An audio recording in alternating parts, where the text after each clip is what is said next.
Our second speaker in our second session will be Susan Forney from Hurricane Electric, and she will be speaking to us about IPv6 adoption growth in UK internet exchanges. Welcome, Susan. Hello. See if I can get my screen shared properly.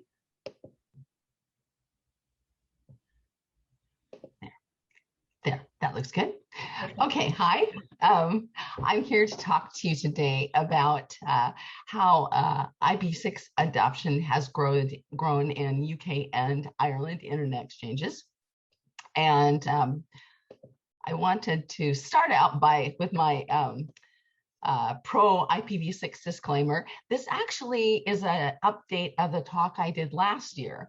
And for this discussion, I'm looking at the progress over last year, but I still wanted to state that this comes from a pro IPv6 stance, and that Hurricane Electric definitely is working to advance IPv6 deployments, because we received our first IPv6 allocation back in 2001, migrated our backbone to native in 2007, and we pair with more ASNs over IPv6 than any other ISP in the world.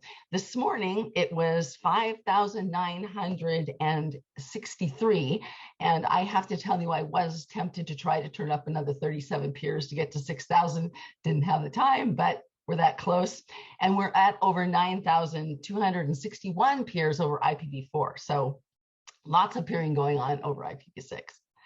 So today, what I'd like to do is look at what's happened since last year. And I'm going to give you a quick overview of the health of internet exchanges, examine how IPv6 pairing over internet exchanges has progressed since last year, and look at what we need to do to move forward. So first, in exchanges, they have continued to grow despite the pandemic. We are adding internet exchanges globally, and their number increases every year. Last year, 7 exchanges were formed, and this year, even though it's only August, we already have 6 new exchanges. So exchange points are continuing to be a part of the connection strategy. Now, to give you an idea how exchanges are doing globally, I want to look at the top internet exchanges by members. And rather than read through all of them, I'm going to give you a look at a few interesting developments. The top 5 in this chart are the usual suspects. Sao Paulo in Brazil, dwarfing everyone at over 2,000 members. And then we have DKIX Frankfurt, the largest internet exchange in Europe, next at 1,082, and M6 Links and the Juniperland, and EPIX rounding out the top 5. But what is notable is the presence at number 6 of PTT Rio de Janeiro, because they're now the 6th largest exchange, but they were only 28th ranked last year. The same for Fortaleza, which was I think now 9th, and was I think 28th last year. So that's a huge amount of growth in 1 year, and a big change in what that top 20 looked like from last year. Also, Mumbai is notable because it was in 56th place last year and has broken the top 20. And then we have the B442 exchange in Zurich also making the top 20, up from 99th last year. So a lot of changes in that top 20. Now, to get an idea of what that means, I'm going to look at, whoops, move my slide went too far. I'm going to look at the top internet exchanges in terms of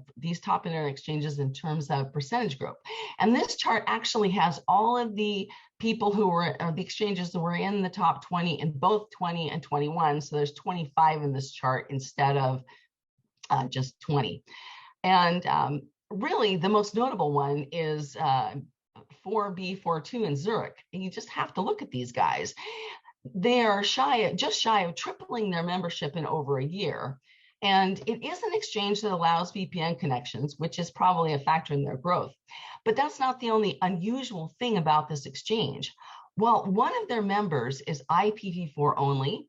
172 of their 396 members do not have an IPv4 address on the exchange.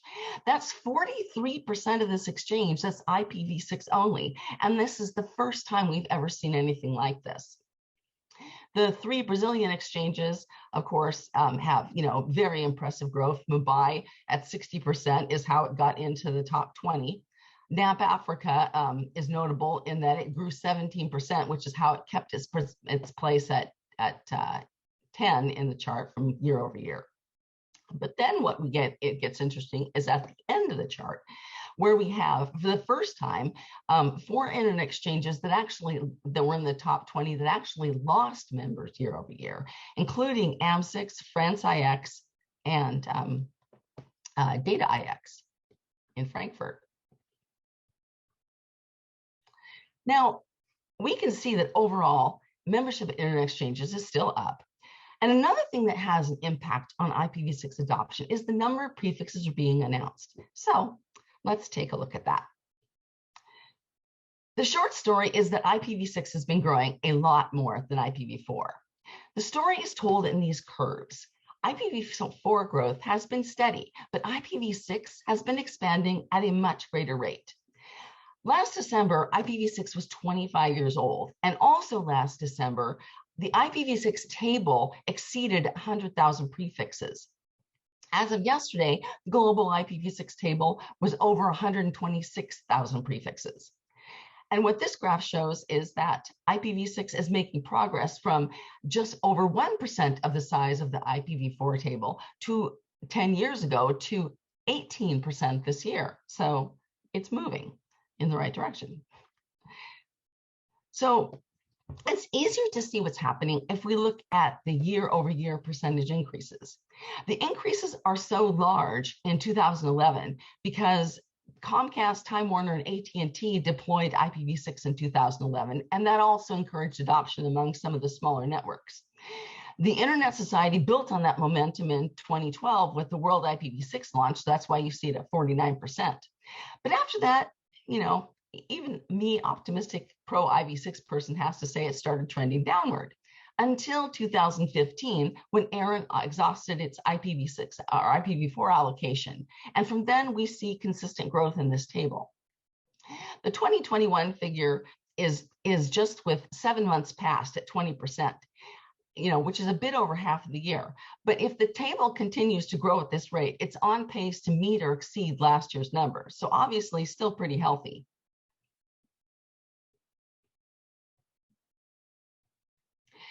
So another thing that impacts IPv6 deployment is what happens at internet exchanges. And because internet exchanges influence what happens to the internet as a whole. And a few things to consider are that 36% of all networks advertise IPv6 prefixes, which is up 31% from 31% at the end of 2020. There are now 818 internet exchanges worldwide, including the 6 new exchanges that formed since January. Europe hosts 12 of the top 20 internet exchanges measured by participants in the world. And peers are much more likely to have an IPv6 session on a European exchange. So since Europe is so influential, let's take a look how IPv6 is faring there. We were looking at exchange members before, and that's important.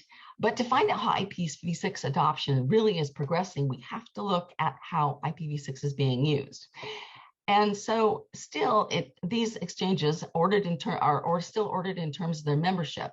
And we're looking at how many members had IPv6 addresses in relation to the number of IPv4 addresses to measure progress. So in the first column, for example, if DKIX Frankfurt at 101%, that means that DKIX Frankfurt has 101% IPv6 of the IPv6 addresses that it has of IPv4, which is the first time, honestly, that this number has breached 100%, which means there's more IPv6 addresses reachable on or assigned at DKIX than there are IPv4.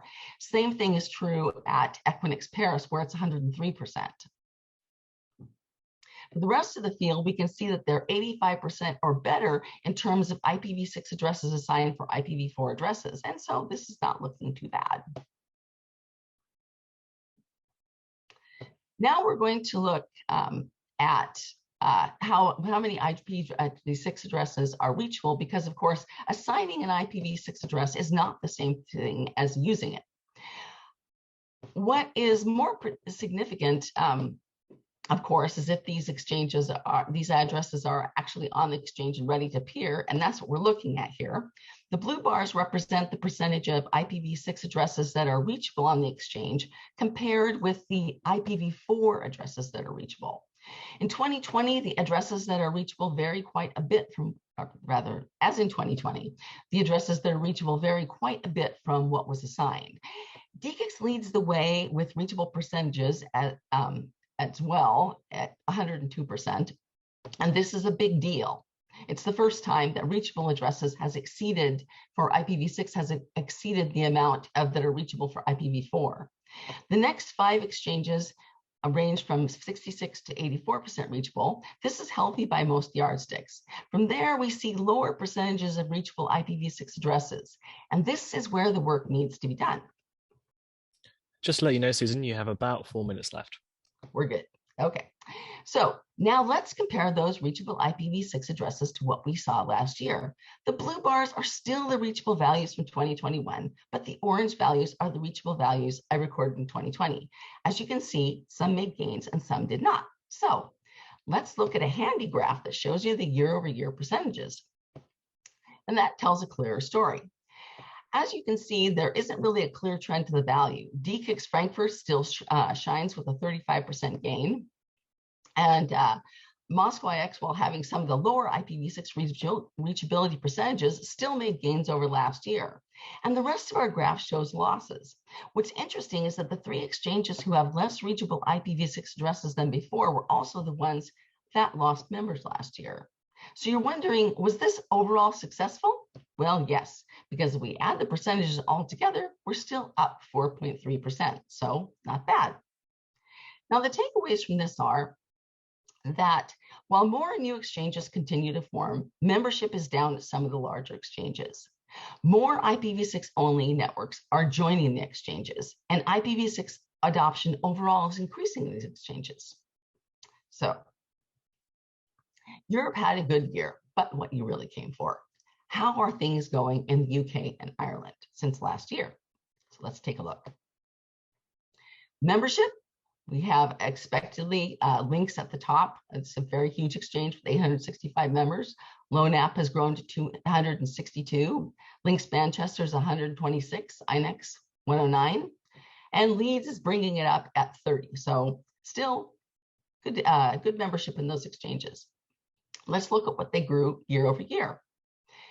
We can see that every single internet exchange had, oops, I'm sorry, I didn't mean to move that forward yet, gained members, which, as you saw earlier, is not a given. So let's look at the year over year percentages. Oops, I keep pushing the wrong button. Equinix London might have only had 57 members, but it was the one that grew the most of any exchange in the region. LoanApp, Links Manchester, IX Leeds, and Links Scotland all grew very well respectively. And the largest exchanges grew the least, but overall, the exchanges are all increasing in members. So that's good in this region. So let's look at the assigned IPv6 for IPv4 in UK and Ireland. Again, things look good. Most members are assigned an IPv6 address in comparison to IPv4 addresses. Now, when we compare those numbers to the reachable addresses, the assigned are still in yellow, the reachable are still in blue, and the reachable percentages are a little more varied. LoanApp has the best IPv6 reachability, 89%, and the others are above 70% with the exception of Link Manchester. So as a whole, this is better than Europe because they had about a quarter of their percentage exchanges which are under 50%. You have about 1 minute left. Okay, so let's compare this to IPv6 addresses in 20 to 21. And if we go quickly to the charts, we can see that actually INEX did the best of all of the exchanges at gaining 60%. And then we have Links Manchester bringing up the rear with a significant drop. So we can see work needs to be done. But if we look at the damage overall, UK and Ireland are still up 6%. So what that means is that peering on internet exchanges is driving more IPv6 deployment. And when traffic moves to, but the growth of the internet of IPv6 networks works in favor of those who want to stay on IPv4. I've talked to you about this before. If you want to keep your IPv4 addresses and you don't want to move to v6, encourage everyone else to do it so there's more for you. Now, there is something you can do about increasing traffic. When you ask people to turn up IPv6 sessions when they turn up their IPv4 and advertise your IPv6 prefixes and ask networks to advertise theirs, because what I see sometimes is people turn their sessions up but don't advertise their prefixes, and then check back with your IPv4 only peers and see if they've added IPv6 peering. And Links Manchester, this means you. We've got some work to do there. So our summary, for the first time, we are seeing more IPv6 addresses on internet exchanges than IPv4. We have more peers on internet exchanges that are IPv6 only, and no matter what your protocol politics, increasing peering over IPv6 will help you meet your objectives. And thank you for your kind attention. Are there any questions? Thank you very much, Susan. Before we start asking questions, we're quickly going to pop up a poll. This is an opportunity for everyone to rate the speaker and the talk. If anyone wants to ask a question, you can ask a question in the Q&A tab in Zoom, or you can raise your hand in Zoom and I can unmute you so that you can ask a question verbally. We don't have any questions from the participants yet, but I have a question, if you don't mind, which is, you mentioned member growth at these exchanges, and you've looked at it from a quantitative perspective.